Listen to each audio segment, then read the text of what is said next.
के छ अनि यसपालिको विश्वकपमा कसलाई सपोर्ट हो? Always Portugal, long lasting Portugal, चाहे हारोस् चाहे जितोस् त्यो आफ्नो ठाउँमा छ। तर हामीहरूले जसलाई जित्नु पर्ने होइन 32मा मतलब 32वटा टिम मात्रै नकआउटको जुन गेम भएको छ होइन त्यसमा चाहिँ पोर्चुगल चाहिँ जस्ट वाउ होइन। अनि Cristiano Ronaldo always favourite, Cristiano Ronaldo always favourite. अनि त्यसको टिमले चाहिँ मेरो ख्यालले चाहिँ कस्तो छ भने त्यहाँ जब टिमवर्क नभएर होला सायद त्योपल्ट विश्वकप चाहिँ फ्याँके। तर योपल्ट टिमवर्क राम्रो छ, सबै कुरो राम्रो छ। योपल्ट अभियसली पोर्चुगल। तर पोर्चुगलले राउन्ड अफ 32मा चाहिँ क्रोएसिया विरुद्ध स्ट्रगल गरिरहेको थियो नि त, त्यसमा के भनाइ छ? पनि हामीहरूलाई त्योदेखि मतलब छैन किनकि जित हार्नुदेखि मात्रै मतलब हुन्छ। र क्रोएसियालाई पनि हामीहरूले चान्चुने टिम ठान्नु हुँदैन। त्यही क्रोएसियाले एक जमानामा अर्जेन्टिनालाई पनि फ्यालेको टिम। सो क्रोएसिया भनेको सानो टिम होइन, हामीहरूले त्यहाँसम्म बुझ्नुपर्छ। क्रोएसियाले अर्जेन्टिनालाई फ्यालेको चाहिँ होइन, राउन्ड अफ ग्रुप राउन्डमा चाहिँ 3 गोल हाने हो, ग्रुप स्टेजमा सरी। अनि अर्जेन्टिनाको चाहिँ अब मेस्सीको जादु भनौँ न, यसपालि त राम्रै चलिरहेको छ होइन। 6 गोल गरेको छ मेस्सीले 3 खेलमा। स्कोरर अब भन्नुपर्दाखेरि अब जे जसो भए पनि स्कोरर भनेपछि अब मेसीको टिममा कस्तो छ भने अर्जेन्टिनामा चाहिँ पासिङ राम्रो छ। अनि त्यही भएर चाहिँ मेसीले चाहिँ धेरै चान्स पाएको गोल गर्ने। तर अब यसो हेऱ्यो भने होइन रोनाल्डो पनि चाहिँ कम चाहिँ छैन। तर रोनाल्डोले त गोलै गर्न सकेको छैन नि त। भर्खर 3 गोल हाल्यो, त्यो पनि तपाईँको पेनाल्टीमा 1 गोल होइन। त्यसपछि लिएर तपाईँको उता उज्बेकिस्तान भनेको त अब एसियन कन्ट्री होइन, खासै त्यस्तो फुटबलको पावर हाउस त होइन नि त, त्यस्तो टिमलाई हाल्ने। ठुलो प्लेयरले जहिले पनि ठुलो म्याचमा देखाउँछ क्या। अनि कङ्गो विरुद्ध किन देखाउन सकेन त? कङ्गोले अब त्यो अब कतिले अब डिफेन्स मात्रै गर्न चाहेको हुन्छ।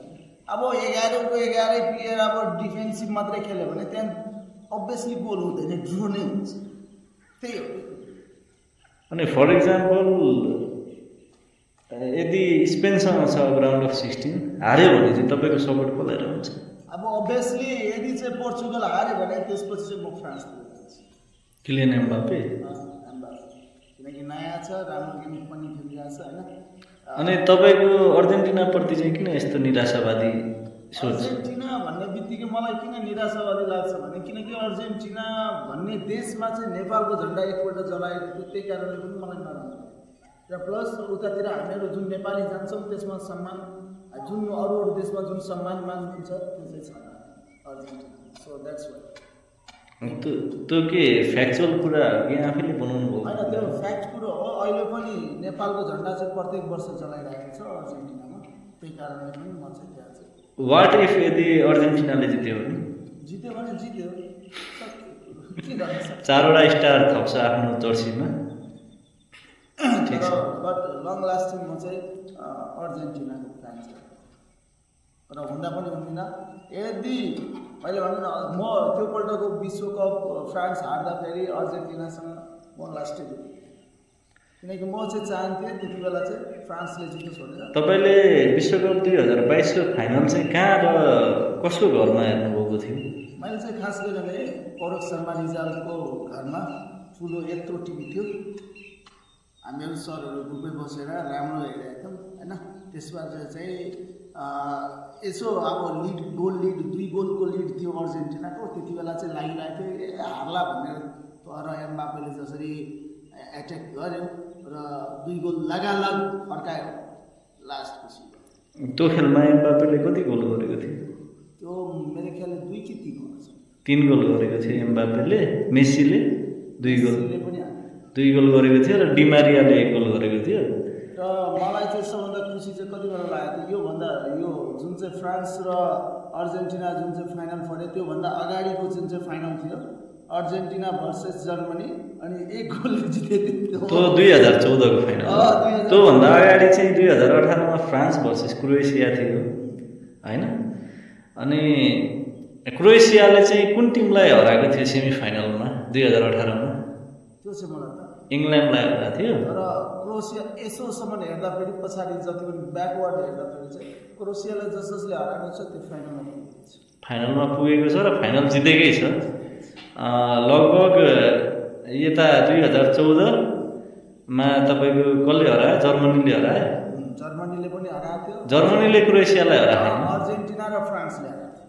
2014मा क्रोएसियालाई त जर्मनीले हराएको होइन, 18मा चाहिँ फ्रान्सले हराएको हो। त्यसपछि यता आएर तपाईँको अर्जेन्टिनाले हराएको हो होइन। यो दुईवटा टिम दावेदार भयो। सो योपल्ट पोर्चुगल साइन राम्रो देखाएको छ। केटाहरू keep supporting always Portugal. Okay, ल धन्यवाद। नमस्कार खै गरे नमस्कार। त्यो कुन किसिमको नमस्कार हो? मेरो पाराको भएन यसले गलत सन्देश जान्छ। तपाईँ शिक्षक भएर, सामाजिक शिक्षक भएर फ्रान्स 2014 फिफा वर्ल्ड कप ब्राजिलको टी सर्ट लगाएर अनि पोर्चुगलको समर्थन गर्नु भनेको यो खासै शोभनीय भएन। के गर्ने, अब नेपाल भन्ने गरिब देश हो होइन होइन पनि अब कस्तो छ भने सेकेन्ड नम्बरमा त फ्रान्सलाई नै हुन्छ। सो ल नमस्ते खै अरे राम्रो छ। ल सेवारो सेवारो आफ्नो राई भाषामा एउटा जानुहोस् न त ग्रिटिङ। जस्तै फ्याफुल्ला हुन्छ त्यस्तै के हुन्छ साइन? सेवारो हामीहरूको अब सेवारो भन्ने बित्तिकै अब त्यो लिम्बू भाषामा हुन्छ। अच्छा, राई भाषामा चाहिँ सेवा। ए सेवा, ल सेवा गरौँ त एउटा राम्रो छ। सेवा। ल धन्यवाद।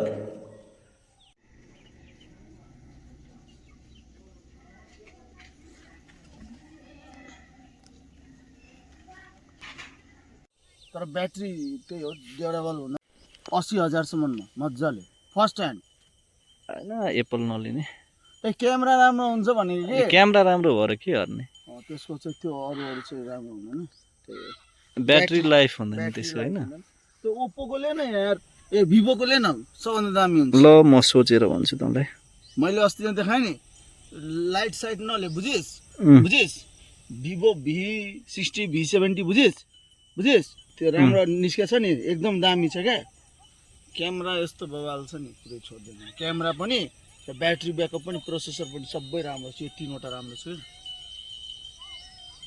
ल युवराज के भन्नु खोज्यो? पाडा कति खुला अनि कति